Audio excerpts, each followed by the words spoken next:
하나님 말씀 보시겠습니다. 하나님 말씀은 잠언서 24장 1절 말씀입니다.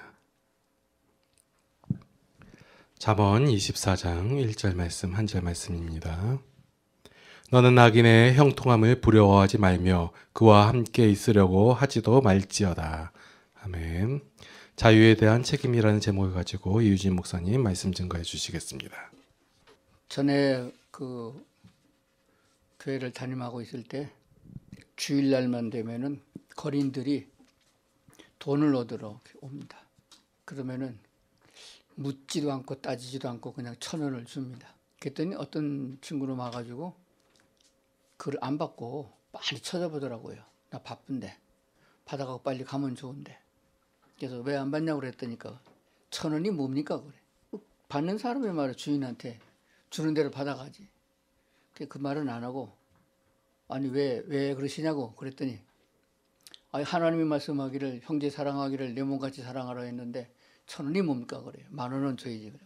그래서 싫으면 그만두라고 나 바쁘다고 도로 집어넣으니까 그래도 달라고 가지고 가더라고. 성경에 써 있는 성경 구절은 하나님의 말씀이 맞습니다. 그런데 누구에게 주신 말씀이냐가 좀 달라요.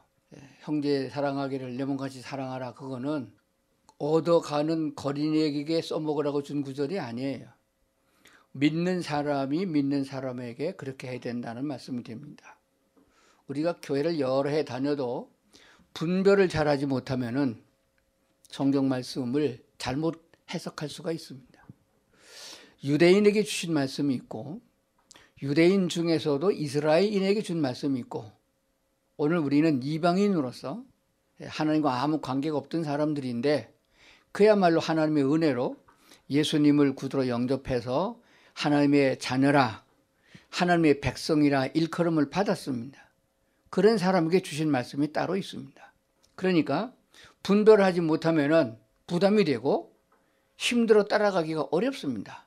특별히 구약성경은 오늘도 본문을 구약성경으로 잡았는데 구약성경은 이방인에게 주신 말씀이 아니고 오늘날 예수 믿고 구원받은 그리스도인들에게 주신 말씀이 아니에요. 본래는 유대인들에게 주신 말씀입니다. 하나님이 택한 백성들에게 주신 말씀이에요. 그러니까 우리가 그걸 지켜야 될 필요도 없고 유대인들에게 주신 계명을 따라가기 힘들어가지고 털털댈 필요도 없습니다. 그냥 막 살아도 괜찮아요. 그런데 왜 오늘날 교회에서 강단에서 목사님들이 구약 성경을 들어가지고 그대로 행해야 되냐라고 하냐 하면은 믿음으로 말미암아 하나님의 자녀가 되었으니 하나님의 자녀답게 살아야 하지 않느냐 하는 것을 가르치느라고 말씀을 증거하는 것입니다.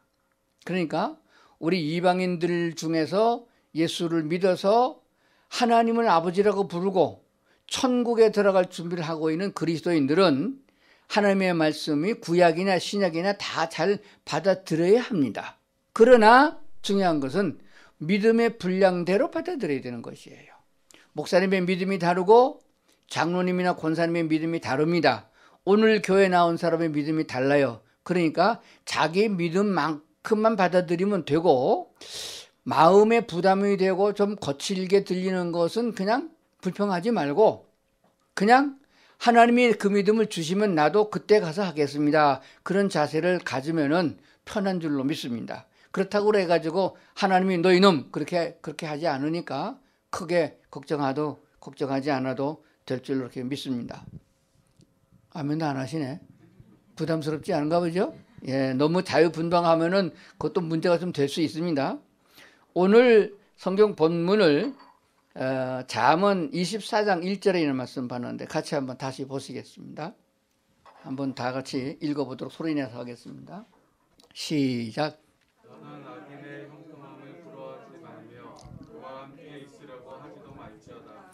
그 주보에 보면은 여러 번역으로 써놨어요. 공동 번역에는 악한 자들을 부러워하지도 말고 그들과 어울릴 생각도 하지 말아라. 어울리지 말아가 아니라 어울릴 생각도 하지 말아라.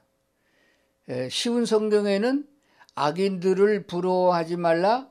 그들의 친구가 될 생각을 하지 말아라. 그렇게 번역을 해놨습니다.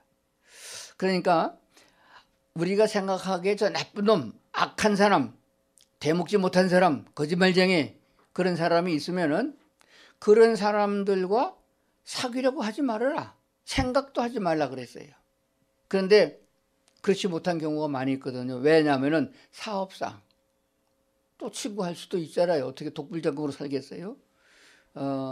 그런데 오늘 문장을 잘 보면은 처음에 나오는 구절을 보면은 조금 의아한 게 있습니다. 우리가 일반적으로 생각하기를 예수 잘 믿고 착하게 살고 정직하게 사는 의로운 사람들은 하나님이 복을 많이 주셔서 뭐든지 풍성하고 형통하게 살아야 되는데 그렇지 못한 경우를 많이 봐요. 목사님들도 가난에 찌들어가지고 쩔쩔매는 사람도 있고, 장로님도 사업이 망해가지고 먹을 것도 없는 사람이 있고, 부도를 내고 돈 피해야 되는 사람도 있습니다. 그 왜 그러냐는 거예요. 그 너무 이상하게 생각할 거 없어요. 하나님의 깊은 뜻이 있으니까 믿음의 분량을 따라서 점점 더 신앙생활을 해가면서 깨닫게 될 날이 올 줄로 믿습니다. 근데 오늘 본문에 보니까 너는 악인의 형통함을 부러워하지 말며 그랬습니다. 그렇다면 무슨 말이에요? 악한 사람도 잘 된다, 악한 사람도 형통하다, 그런 뜻이에요. 그렇죠? 예, 보면은 예수를 잘 믿는다고 생각하는 사람보다 물질적인 부자는 안 믿는 사람이 더 많아요. 뭐 우리나라의 재벌들로 보게 되면 다 안 믿는 사람이거든요. 예, 우리가 믿는 기독교 믿지 않은 사람이 많아요. 그 사람들은 잘 먹고 잘 살고 좋은 차 타고 다니고 그리고 부유하고 괜찮잖아요. 근데 일사천리로 잘 나가잖아요. 그야말로 형통하잖아요. 그건 왜 그러냐? 그것도 하나님의 뜻이 있는 거예요. 언제 제가 한번 그런 말씀을 드렸는데, 요즘에 지금 몇 월 달이죠? 5월 달이죠. 예, 5월 달부터 여기는 뭐 세종시니까 그런 게 못 보겠지만 제가 살아는 데는 양평군이에요. 좀 시골입니다. 그러면은 조그마한 마이크를 달고 조그마한 트럭 하나를 몰고 다니면서 뭐 파세요 그런 사람이 있어요. 뭐 가끔가다 뭐 고물 파세요 그런 사람도 있는데, 요즘에는 개 팔어 그런 사람이 있어요. 개를 팔라는 거예요. 예, 이 방송 해외로 나가면 좀 문제가 되는데, 개를 사가는 사람이 있습니다. 왜 사가느냐 그러면은 음력으로 6월달, 양력으로 말하면 7월달 되게 되면 보신용으로 쓰기 위한 것입니다. 한 번은 시골을 갔더니 개를 많이 키워요. 근데 개 이름을 부릅니다. 유월아 이렇게 불러. 유월아 불러요. 개 이름이 유월이에요.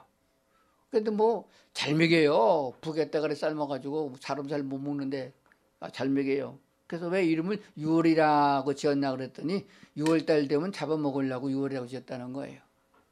그러면 개 입장에서 보면은 자기 이름이 유월이니까 자기가 잡혀먹는 날이 가까운 것도 모르고 다른 개들보다 더 잘 먹이니까 자기가 형통한 줄 알아요. 좀 무리하게 들을 수도 있지만은 믿지 아니하는 사람들은 환난 날에 그거 다 빼앗기기 위하여 예비되어 놓은 것들이에요.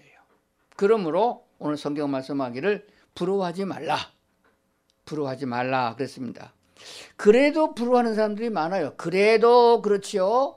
좋은 차 타고 싶고 좋은 데 가고 싶고, 이렇게 코로나로 유행할 적에는 좀 부자 나라에 살았다면 벌써 백신 주사 다 맞고 마스크 벗고 파티하고 있을 텐데 그러지도 못하잖아요. 그게 다 국력이 약해서 그런 것이고 정치적인 지도자를 잘못 만나서 그런 꼬라지가 됐단 말이에요. 그렇다고 그래가지고 그 나라 이민 가려고 하지 말고 부러워하지 말라. 더 좋은 일이 일어날 수 있다라고 성경은 말씀하고 있는 줄로 믿습니다. 오늘 우리는 하나님의 말씀을 주일날마다 듣고 또 다른 뭐 수요일이나 금요일이나 이런 날도 듣게 되겠고 유튜브로도 들을 수 있어요. 듣기 전에 먼저 생각할 것이 있습니다. 이 말씀들이 다 무엇에 근거해서 주고 있는 말씀이냐 하는 것들을 본질적인 면을 생각해야 돼요. 돼지를 모아놓고 노래를 가르친다고 하면은 그게 수고도 헛되지만은 돼지에게는 불편하게 하는 거겠죠. 사람을 모아놓고 노래를 가르치면 조금 그래도 희망이 있습니다. 그러나 원래 음치 박치들을 모아놓고서 노래 가르치려고 그러면 안 되는 거예요. 조금 재능이 있는 사람들을 모아놓고 가르쳐야 되는 거거든요. 그와 같이 하나님의 말씀도 하나님을 사모하는 사람들, 하나님의 형상대로 입은 사람들 분명한 구별이 있습니다. 그래서 하나님을 경외할 수 있는 것들은 짐승이 아니고 사람들입니다. 그래서 먼저 사람이 돼야 되고, 사람들이 할지라도 겉모양만 사람이 아니라 그 심장 속에 하나님을 경외할 수 있는 거듭난 영혼, 하나님의 영이 있는 사람들이어야 하나님을 제대로 섬길 수 있다는 사실입니다. 하나님은 왜 사람들을 자기 형상대로 지었느냐? 교제하기 위한 것입니다. 교제, 나누기 위한 것이에요. 그래서 먹는 것은 개돼지하고도 나눌 수 있어요. 그런데 사랑은 사람과만 나눌 수 있습니다. 하나님의 영이시고 거룩한 분이기 때문에 같은 수준에 있는 사람과 교제가 되는 거예요. 이 땅에 있는 사람들도 너무 학력이 낮은 사람과 너무 학력이 높은 사람과 만나면 불편함이 많아요. 물론 사랑이 있으면 가능하겠지만요. 그와 같이 하나님의 본질적인 요소를 먼저 생각하고 오늘 설교를 들어야 할 줄로 믿습니다. 하나님의 본질적인 요소는 많이 있지만 그중에 가장 근본이 되는 것은 사랑입니다. 요한서신에 보게 되면 하나님은 사랑이시니라 라고 아주 확실하게 말씀한 구절도 있고, 하나님이 세상을 이처럼 사랑하사, 그래서 하나님의 사랑을 세상에 있는 그 어떠한 사랑보다도 존귀한 아가페적인 사랑이라 그렇게 말씀하신 것을 보게 됩니다. 사랑에는 반드시 따라가야 되는 것이 있습니다. 그게 없으면 사랑이 안 되는 거예요. 뭔지 아세요? 사랑에는 반드시 따라가야만 그게 사랑이 완성되는 거예요. 그게 없으면 사랑 안 되는 겁니다. 돈이 아무리 많아도 그게 없으면 안 되는 것이고, 아무리 건강해도 그게 없으면 사랑이 안 되는 게 있어요. 그래서 하나님도 하는 수 없이 우리 인간에게 그것을 처음부터 허락하셨습니다. 그게 뭔가요? 자유입니다. 따라합시다. 자유. 예.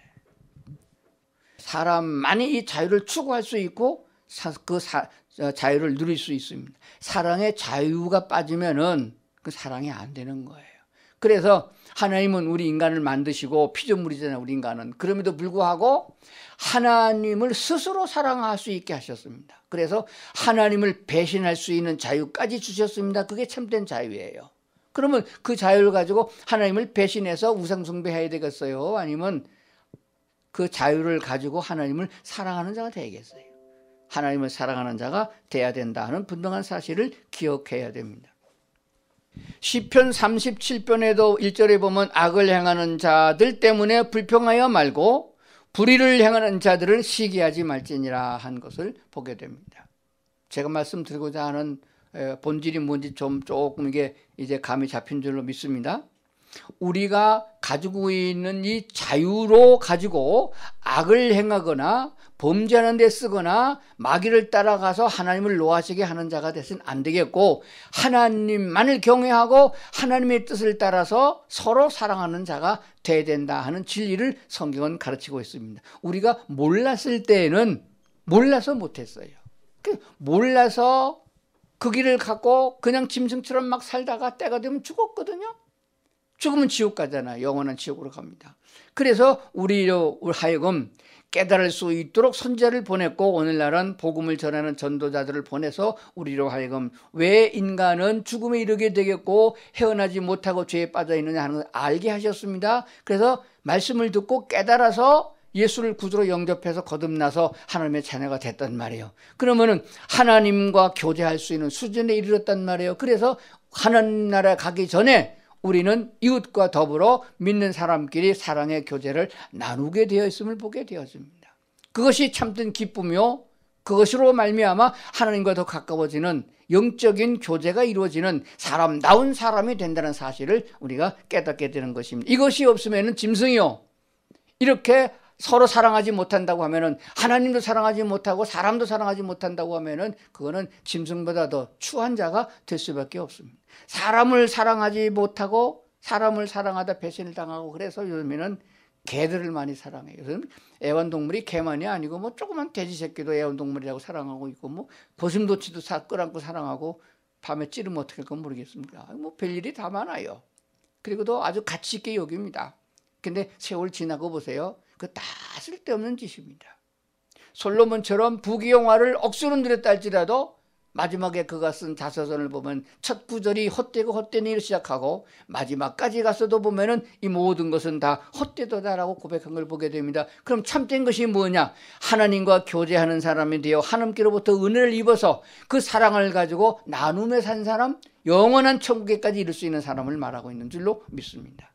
자, 그렇다면은 오늘 우리가 이 말씀을 생각하면서 왜 악인이 이 땅에 존재하고 있고 그 악인들이 잘되고 형통하고 있느냐? 그들을 왜 부러워하지 말라고 그랬느냐?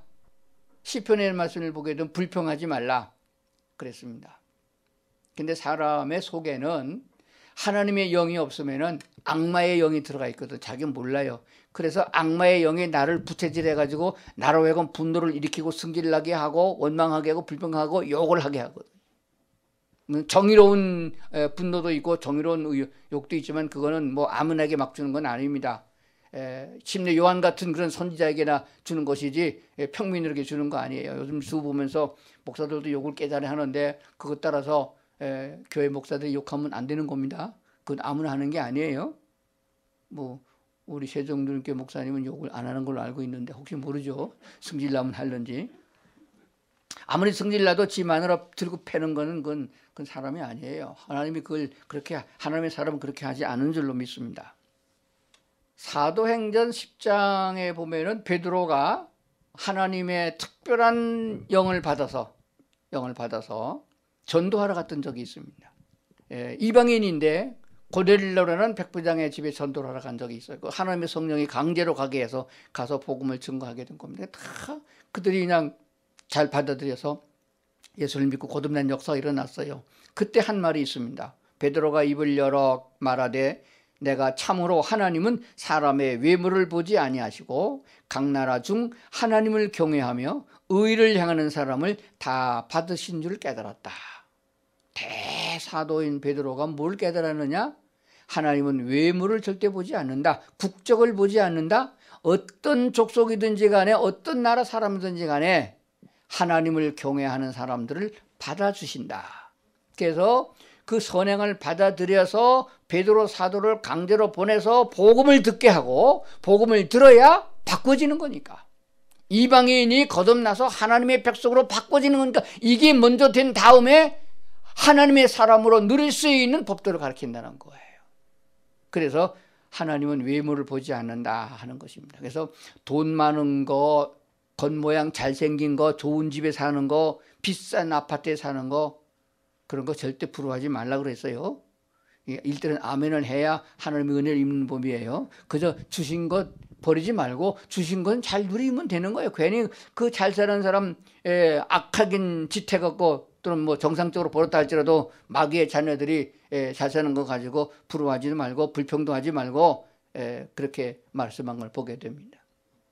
사무엘상 16장에 보게 되면은 하나님의 사람 사무엘 선지자가 다윗이라는 왕을 기름 부으러 갔을 적에 형제들이 쭉 8명이 있는데 형들부터 큰아들부터 딱 지나가게 했어요. 참 잘생겼어요. 왕감이에요. 저 사람입니까? 하나님이 아니다. 그 다음 사람 저 사람입니까? 아니다.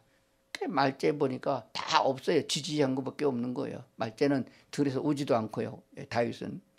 그랬더니 더 다 됐느냐 없느냐? 하나님 분명히 있다고 그랬는데 아직 말째가 들에 있습니다. 그러니까 아버지도 하도 어리고 별 폼이 없어갖고 그 감이 안 되면 제사에 초대도 하지 않았어요. 그리고 데려오라. 그래 봤더니 하나님이 딱 맞다고 기름 부으라고 해서 기름을 부었잖아요. 그때 하나님이 사무엘에게 한 말이 사무엘상 16장 7절에 나오는 말이에요. 여호와께서 사무엘에게 이르시되 그의 용모와 키를 보지 말라. 내가 이미 그를 버렸노라. 내가 보는 것은 사람과 같지 아니하니. 하나님이 보시는 눈은 사람의 눈과 다르다. 그럼 하나님이 더 맞다는 거예요. 정의롭다는 거예요. 그러면서 뭐라고 말씀하셨느냐 하면은 사람은 외모를 보거니와 나 여호와는 중심을 보시느니라. 이렇게 말씀하셨어요. 거기 결혼 안 한 사람들 있죠? 결혼 안 한 사람들 짝 고를 적에 자기 눈으로 고르면요 실패합니다. 하나님의 눈으로 봐야 확실한 거예요. 내 짝이 맞습니까? 그렇게 골라야 되는 거예요. 지금부터 기도를 해야 됩니다. 잘 골라요. 눈에 맞다고 그냥 나한테 잘해준다고 그냥 홀딱 반해갖고 결혼했다가는 평생 고생하는 거예요. 하나님의 눈은 내가 보는 것은 사람과 같지 아니하다 그랬습니다. 그 틀릴 수 있는 거예요. 하나님이 보는 눈으로 해야 된다. 그런 뜻이 되어집니다. 자, 그러므로 하나님 앞에 있는 사람들의 삶은 어때야 되느냐 하는 것은 하나님께 물어보고 해야 되고 하나님의 말씀에서 배워야 되는 것입니다. 사람으로 태어나는 것이 중요합니다. 거듭나는 것이 중요해요, 그리스도인들은. 그러나 사람으로 태어났다고 볼 때도 안 배우면은 사람 노릇을 못해요. 누구에게 배웠느냐, 어떤 학교를 다루느냐, 어떤 선생에게 배우느냐에 따라서 그 사람의 인품이 달라지는 겁니다. 그래서 학교를 잘 선택해야 돼요. 요즘 우리나라는 뭐 공립이라 가지고 무조건 추첨해 가지고 중고등학교 가는데 요즘 또 그렇게 해서 안 가는 학교들도 있어요. 자기 마음에 맞는 학교, 좋은 선생을 만드는 건 필요합니다. 특히 교회를 잘 선택해서 진리의 말씀, 좋은 말씀을 잘 가르치는 교회를 선택하는 것은 더 필요하다고 그렇게 믿습니다. 그래야만 하나님의 바른 진리의 말씀을 따라서 하나님과 같이 영적 수준에 이르러서 하나님이 주신 기쁨과 은혜를 누리게 되고 그것을 나누게 된다는 진리를 알게 되는 줄로 믿습니다. 자, 그렇다면은 악인의 형통을 부러워하지 말고 그러면 우리는 찌지하게 맨날 이렇게 살아야 되느냐? 근데 기준을 하나님께 둬야지 사람에게 두다 보면은 기준이 달라져요. 우리나라에서 저만큼 사는 사람을요, 아프리카에 갖다 놓으면요, 되게 부자 중에 들어갑니다. 10손가락 안에 부자 들어갈 수 있어요. 근데 왜 나는 가난하다고 생각하느냐 하게 되면 기준을 서울 강남구에다 둬서 그래요. 세종에다가 기준을 둬가지고는 그게 잘 안 맞아요. 이 동네 제일 비싼 아파트 얼마나 가요? 뭐 제가 조사를 안 해봤습니다만 50억 미만이죠. 그럴게요. 서울에는요 80억 넘어가는 게 수두룩해요. 그러니까 거기다 맞추면 내 집은 싼 거고 한 달 수입이 얼마냐 연봉이 얼마냐 그거를 가지고 사람에게다 기준을 맞추게 되면 안 됩니다. 세계적인 부자 미국의 재벌들 보게 되면 자기네 통장에 돈이 얼마가 있는지 계산을 못한대요. 매 1초마다 단위가 올라가기 때문에. 그런 사람하고 비교해서는 안 되는 겁니다. 그런데도 그 사람들은 욕심이 되게 많거든요. 제대로 나눌 줄은 모릅니다. 오늘 하나님의 은혜와 사랑을 잊고 살아간 사람은 이 세상은 잠깐 있다 지나갈 것이니까 훈련하고 연단받고 하나님과 더불어서 살아가는 삶을 즐기다가 하나님이 오라 그러면 그 나라로 이사갈 사람들이거든요. 그렇다고 그러면은 세상에 있는 사람들에게 기준을 맞추지 말고 하나님이 나를 보시기에 무엇이면 족하다고 하느냐 하는 것을 생각해 봐야 됩니다. 하나님은 우리의 외모, 늙었느냐 병들었느냐 그것도 중요한 것이 아니에요. 하나님과 영적으로 교제가 되어지느냐, 하나님과 만남이 이루어지고 있느냐, 하나님이 나를 사랑하고 나도 하나님을 사랑하는 이 관계가 돼야 돼요. 하나님의 사랑을 받아서 그 사랑으로 이웃을 사랑하면서 기쁘고 감사하게 살아가는 사람을 하나님이 원하는 거거든요. 그렇기 때문에 이것을 교회를 통해서 배우는 것이다. 무엇으로 배우느냐? 말씀으로 배우는 줄로 믿습니다. 그래서 끝으로 성경을 한 군데 보겠습니다. 요한계시록 22장을 찾으시길 바랍니다. 또 내게 말하되 이 두루마리의 예언의 말씀을 인봉하지 말라. 때가 가까우니라. 그러니까 도장을 찍어서 못 보게 딱 봉하지 말라. 왜냐? 때가 가깝다. 무슨 때요? 점심때가 아니고 하나님이 이 세상을 심판할 때를 말합니다. 11절 불의를 행하는 자는 그대로 불의를 행하고 더러운 자는 그대로 더럽고 의로운 자는 그대로 의를 행하고 거룩한 자는 그대로 거룩하게 하라. 내버려 두라. 하나님이 저런 놈을 왜 콱 죽이지 않고 그런 말을 많이 듣죠. 그 내버려 두라는 거예요. 왜냐? 12절 보라 내가 속히 오리니 내가 줄 상이 내게 있어 각 사람에게 그의 행한 대로 갚아주리라. 나는 알파와 오메가요 처음과 마지막이요 시작과 마침이라. 하나님이 창조하셨으므로 마지막까지 책임을 지겠다 말씀하신 것입니다. 그런데 12절에 나오는 내가 줄 상이 내게 있어 각 사람에게 그가 행한 대로 갚아주리라고 말씀하셨는데 히브리 원문에는 상이 무슨 상이냐? 금메달이냐? 노벨상이냐? 그런 게 아니에요. 싹이라고 쓰면 싹. 히브리 원문에는 싹으로 돼 있습니다. 싹이 뭐냐면 품삯. 그 사람이 일한 것만큼 주는, 내가 결정하는 거예요. 하나님이 기분 좋게 왜 물어봐가지고 이쁘다고 상도 주고 안 주고 하는 게 아닙니다. 행한 대로, 그가 일한 대로 품삯을 정할 적에 하루 품삯에 10만 원 주겠다. 그러면 그게 품삯이 되는 거예요. 하루 충실하게 일했어야 그걸 다 주는 거 아니겠어요? 그래서 믿는 사람들이 이러한 하나님의 약속을 믿지 못하면은 신실하게 살 필요가 없습니다. 세상 사람과 마찬가지로 흥청망청 즐기고 남 눈 속이고 제멋대로 살아갈 수 있어요. 밤에도 자지 않냐고 기도하고 있는 거 없는 거 아껴서 나누고 선교하고 전도하는데 사용할 필요가 없는 것입니다. 그러나 온 우주를 지으시고 마지막 심판까지 하시는 그 하나님이 분명히 말씀하기를 나는 처음과 나중이고 끝이다. 마지막 심판자다. 내가 너에게 상을 줄 터인데 네가 행한 대로 내 싹을 그대로 주겠다라고 말씀한 것을 보게 됩니다. 조금만 살고 이 세상으로 끝으로 세상을 마지막 마무리하고 말 사람은 뭐 이런 말씀에 기울일 필요가 없어요. 이 믿음이 되신 분들은 이 말씀을 꼭 기억하셔야 됩니다. 그러니까 왜 악한 사람이 저렇게 형통하고 잘 사느냐, 부자로 잘 사느냐, 흥청거리고 사느냐, 그거 그냥 논하지 말라는 거예요. 야단치지도 말고 내버려 두라는 거예요. 그든 그대로 사고 너는 너고 나는 나다 하는 것입니다. 그래서 저는 이렇게 결론을 내립니다. 하나님께서 본래의 인간을 창조한 목적이 뭐냐 하면은 자유롭게 하나님을 사랑하고 그 사랑으로 이웃을 서로 사랑하는 관계를 맺어가는, 교제하는 사람으로 그런 사회를 만들고자 하나님이 인간을 창조하셨습니다. 그러기 위해서 에덴 동산이 필요했고 거기에 사탄이 필요했습니다. 그게 없으면 분별이 안 되잖아요. 그런데 처음 사람 아담은 실패했습니다. 하나님 말씀을 순종하지 못했고 진실하신 하나님의 말씀을 신실하게 듣지 못했고 속이는 마귀에게 속아서 곁길로 갔습니다. 그러므로 말미암아 마지막 때 그리스도 예수를 하나님이 보내시사 새로운 아담이라고 말씀하시면서 이러한 경우에도 아담보다는 훨씬 더 조건이 안 좋은 환경 속에서도 하나님의 말씀이 진실하기 때문에 하나님의 말씀을 따라 순종했던 삶을 살아서 본을 보이셨다라고 말씀하셨습니다. 에덴 동산의 아담에게는 뭐가 없어서 하나님의 말씀을 안 들은 게 아니에요. 돈이 없어서, 병든 건강한 몸이 없어서가 아니에요. 완벽하게 모든 것이 다 충족되고 있음에도 불구하고 하나님의 말씀을 안 들었단 말이에요. 하나님께 대한 신뢰가 없었어요. 믿음이 없었다고 말이에요. 왜 그래요? 속임이 넘어갔단 말이에요. 그러면 오늘날 예수를 믿는 우리들이 하나님의 은혜를 입었으면은, 거듭났으면은 속임수에 넘어가면 안 됩니다. 사탄의 속임수에 넘어가면 안 돼요. 악한 영에 들어간 사람의 말을 넘어가면 안 됩니다. 요즘엔 뭐 주식하다가 안 되니까 무슨 뭐 비트코인이니 무슨 가상화폐니 그걸 해야 떼돈을 본다고 속아 넘으면 안 돼요. 그게 나쁘다는 건 아니에요. 하지 말라는 것도 아닙니다. 하나님께 물어보시고 하나님이 하라 그럼 하세요. 응답이 없는데 그럼 안 하는 게 좋아. 응답이 없으면 안 하는 게 낫다니까요.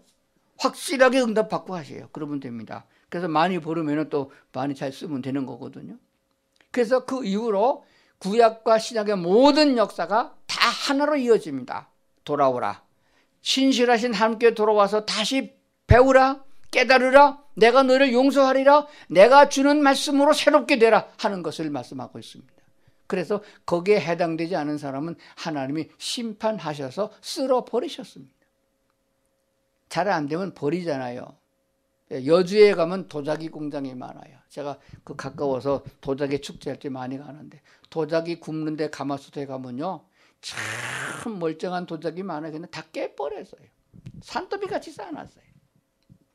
구워가지고 다 빚어가지고 구워가지고 마음에 안 들면 깨버려요. 왜 깨냐 그랬더니 그냥 유통시키면은 자기가 만든 작품이 손상이 간다는 거예요. 아예 팔아먹지 못하게 깨버린다는 거예요. 완성, 마음에 드는 거, 잘 된 것만 딱 판매한다는 거예요. 하나님이 인간을 대를 이어서 씨를 받아서 계속 출생하게 하잖아요. 그래가지고 하나님의 기준에 합당된 사람을 하나님의 나라로 데려가는 거예요. 나머지는 쓸어버리는 거예요. 그래서 처음에는 온 인류에서 하나님의 기준에 맞는 의로운 자가 하나도 없으므로 다 쓸어버렸어요. 그게 이제 노아 홍수 때입니다. 근데 노아는 당대의 의로운 사람이라서 하나님께서 구원하셨다? 우리말 성경에 그렇게 되어 있는데 그게 아니에요. 하나님이 의롭게 여겨주게. 그래도 낫다. 그럼 뭐가 나은 거예요? 노아가 다른 사람보다 나은 점이 뭐예요? 따라합시다. 군소리 안 하고, 잔소리 안 하고, 불평 안 하고 순종했다. 누구 말이에요? 성경 말씀이에요. 하나님이 방주를 지으라 그랬더니 묻지도 따지지도 아니하고 순종했어요. 그게 얼마큼 순종했느냐? 이틀만 한 게 아니에요. 한 달만 한 거 아니에요. 예근이 말해봐. 노아가 몇 달 동안 하나님 말씀 순종했어?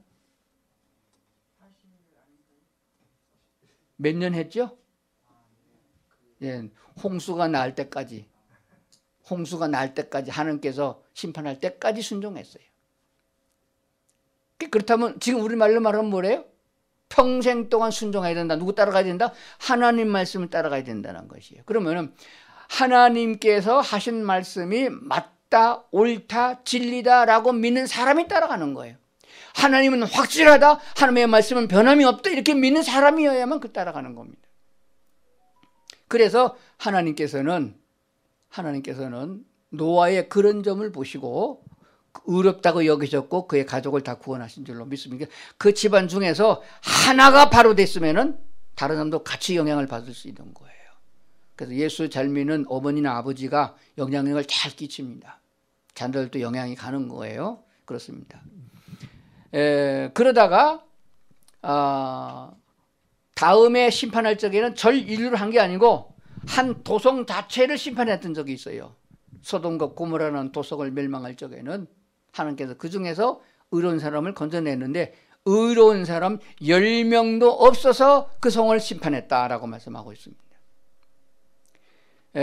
요나서에 보게 되면은 니느웨라는 성이 나오는데 그게 아수르의 수도거든요. 니느웨 성 사람들은 전도를 듣고 회개해서 하나님이 그때 심판을 연장시켜 심판하지 않았던 것도 보게 됩니다.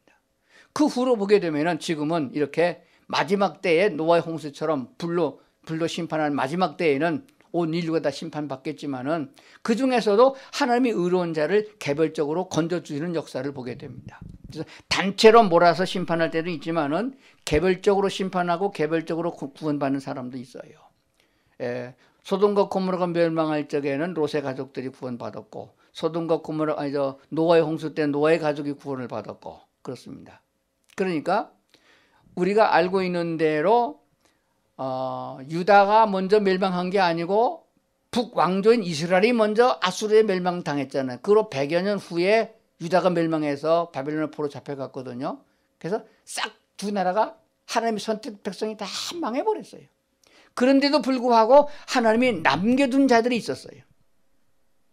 나중에 보니까 바벨론을 보니까 모르드게도 있고 그리고 사자굴 속에서 나온 그 다니엘과 제 친구들도 있었고 그들이 유대 나라에 살 적에는 표가 없었어요. 훌륭한지 거룩한지 의로운지 나타나는 바가 없었어요. 아무것도 없는 것 같아서 싹 다 악한 사람처럼 보였습니다. 그러나 하나님이 그들을 남겨뒀다 그 말이에요. 그러므로 제가 오늘 드리고 싶은 말씀은 이 설교를 듣고 있는 성도님들은 하나님이 남겨두신 자 축에 들어가야 된다는 얘기가 됩니다. 어떤 사람이냐? 하나님의 말씀을 묵묵하게 순종하고 따르는 사람들이어야 된다는 사실입니다.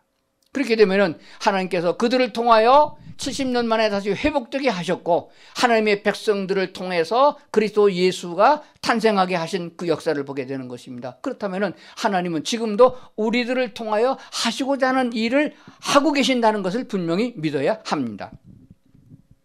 시편 119편의 9절부터 보면 이런 말씀이 있습니다. 청년이 무엇으로 그의 행실을 깨끗게 하리까? 주의 말씀만 지킬 따름이다. 어떻게 이런 어려운 세대에 눈으로 보고 판단할 수도 없고 어떻게 살아야 될 것도 가치도 우리가 알 수가 없는 이런 땅에서 어떻게 살아야 합니까? 했을 적에 성경은 무엇이라고 말씀하십니까? 무엇으로 행실을 깨끗게 할 수 있습니까? 하나님의 말씀만 따라가면 된다 이렇게 말한 걸 보게 됩니다. 10절에 보니까 내가 전심으로 주를 찾아 싸우니 주의 계명에서 떠나지 말게 하소서. 내가 주께 범죄하지 아니하려 하여 주의 말씀을 내 마음에 두었나이다. 이게 결론입니다. 주의 말씀을 마음에 두는 사람. 그럼 마음에 두려면 어떻게 하면 돼요? 자, 일단은 말씀대로 순종하거나 삶 살려면 성경을 봐야 돼요. 그래서 세상 학문을 공부하는 것을 생각해 보면서 오늘 제가 하는 말을 좀 잘 마음에 새기고 다는 못 따라가더라도 조금이라도 따라가야 돼요. 세상에서 배우는 학문의 반만이라도 투자하라. 뭐에다가? 성경 공부에. 성경을 읽는데, 성경을 쓰는데 필요한 거예요. 그러면은 성경을 읽거나 성경을 풀어서 설교하는 설교를 자주 들으면은 믿음이 생겨집니다. 이 방법밖에 없어요. 다른 데서 가르쳐 주지 않습니다. 세상 학문이 더 많이 들어오면은 하나님의 말씀에 빛을 발할 수가 없어요. 세상 학문은 좀 적당히 해도 돼요. 그럼 학교 선생님들이 뭐라고 할지 모르겠는데, 학부모들이 난리 날지 모르겠는데, 제 얘기가 아니고 전도서는 이렇게 말했습니다. 너무 많이 공부하면 골치 아프다 그랬어요. 그런 구절이 있나요? 예, 찾아봐 있어요. 많이 배우는 것은 머리를 아프게 한다. 적당히 배우고 하나님 말씀을 많이 배워야 된다. 그렇게 말씀하고 있습니다. 그럼 하나님께서 은혜를 주시면은 지혜도 생기고 총명해지고 모르는 것도 알게 해주시는 역사가 있습니다. 그렇기 때문에 그게 훨씬 더 나은 것이에요. 하나님의 말씀을 읽고 쓰고 듣고 보고. 그래서 설교 한 번으로 끝나면은 절대로 세상의 악한 사탄을 이길 수 없습니다. 유혹하는 마귀의 거짓말에 속아서 안 넘어갈 수가 없어요. 일주일에 하루에 한 번씩 설교를 들어야 돼요. 어디 유튜브로 들으면 됩니다. 아무 설교나 다 듣지 말고 자기 교회 담임 목사님 설교 들으시고 조금 거룩하고 보수적이고 성경대로 설교하는 설교를 들으면 그게 내게 유익하게 되는 줄로 믿습니다. 그리고 그런 말씀이 좋은 말씀이 생각나면은 자기 성경책을 삼고 그 성경책에다가 색연필로 밑줄을 쫙 꺼서 표시를 해놔야 됩니다. 그래서 한 번이라도 읽고 마음에 듣고 참 옳습니다, 맞습니다, 아멘입니다. 그런 구절에 성경책에다가 밑줄을 그어놓으면은 성경책을 한 30년 읽으면 성경책에 밑줄이 거번 다 색색이 칠해서 컬러가 됩니다. 그 버리지 말고 자꾸 쓰면 돼요. 그러다 보면은 하나님의 뜻이 무엇인지를 누가 잔소리하지 않아도 다 알게 됩니다. 기도만 하면은 이 길이 맞습니다, 이 길이 틀렸습니다, 알게 돼요. 하나님의 성령은 주신 말씀을 가지고 성령 역사하거든요. 뭐 꿈에 성령 하나님이 나타나가지고 동쪽으로 가라 그러는 성령이 아니에요. 그거 잘못 알아서 그렇습니다. 말씀을 깨닫게 하시는데 말씀을 들은 적이 있어야 깨닫게 하시죠. 그리고 더 좋은 것은 말씀을 암송하여야 됩니다. 암송을 해야 그것이 마음의 묵상이 되는 거예요. 시편의 1편에 뭐라고 말씀하셨어요? 복 있는 사람은 여호와의 말씀을 주의 율법을 주야로 묵상하는 자로다. 알아야 묵상을 하죠. 머리에 남았어야 묵상을 하죠. 그 말씀이 이럴 때 써먹는 거구나, 이럴 적에는 이렇게 해야 되구나, 길을 밝혀준다 그 말이에요. 그래서 성경을 암송하는 것도 나이가 먹으면 힘듭니다. 젊었을 때 해야 돼요. 학자들에 의하게 되면은 나이가 우리나라 아이들 나이로 6살 이전에 들어가 있는 머릿속에 들어가 있는 말씀들 어떤 글 공부나 지식은 평생 없어지지 않는다고 했어요. 그러니까 자녀들을 어렸을 때 성경 말씀으로 가르치고 33살이 되기 전에 말씀이 들어간 것은 잊어버리지 않는 확률이 많습니다. 그리고 나이가 먹은 사람은 난 이제 돌아서면 잊어버린다. 오늘 설교 듣고 돌아서면 잊어버린다 그런 분이 계시나요? 걱정할 거 없어요. 자꾸 반복하면은 안 잊어버립니다. 자기 전화번호는 안 잊어버려요. 저도 그래요. 우리 집사람 전화번호 잘 못 외워요. 그냥 꾹 누르면 되니까. 그거 버릇이 돼가지고. 그와 같이 자기 아파트 비밀번호 잘 안 잊어버리잖아요. 자꾸 써야 되는 거예요. 반복해서 암송하면은 잊어버리지 않는 것입니다. 그러면 치매도 안 걸리고요. 마지막까지 건강하게 살아갈 수 있는 좋은 축복도 있음을 믿습니다. 자, 그러므로 내가 이 세상에서 어떤 길을 가느냐, 무엇을 했느냐, 그 자유롭게 주신 자유를 가지고 살아간 데 대한 그 결론은 하나님이 그 싹쓸 주신다. 그대로 갚아주신다. 그러니까 자유에 대한 책임을 내가 져야 됩니다. 마약한 사람은 마지막에 비참하게 인생을 마감합니다. 에이즈에 걸려가지고서 사는 사람 마지막에 가면 인생이 비참하게 끝납니다. 도박으로 돈을 번 사람 하나도 자기에 돌아가지 않습니다. 똑같은 얘기입니다. 오늘 그리스도인들이 어떻게 살아가느냐? 안이하게 오늘도 좋고 내일도 좋고 내가 먹고 살고 나만 잘 살면 된다. 이렇게 되면은 마지막에 가서는 땅을 치고 후회할 날이 옵니다. 하나님이 심판하시기 때문에 그래요. 우리는 아버지의 나라로 가는데 그때는 이렇게 한마디로 표현됩니다. 어떤 업적을 남겼느냐, 어떤 일을 했느냐, 어떻게 살았느냐, 그게 중요한 게 아니에요. 어떤 사람이 됐느냐, 이것이 결론입니다. 기도하겠습니다.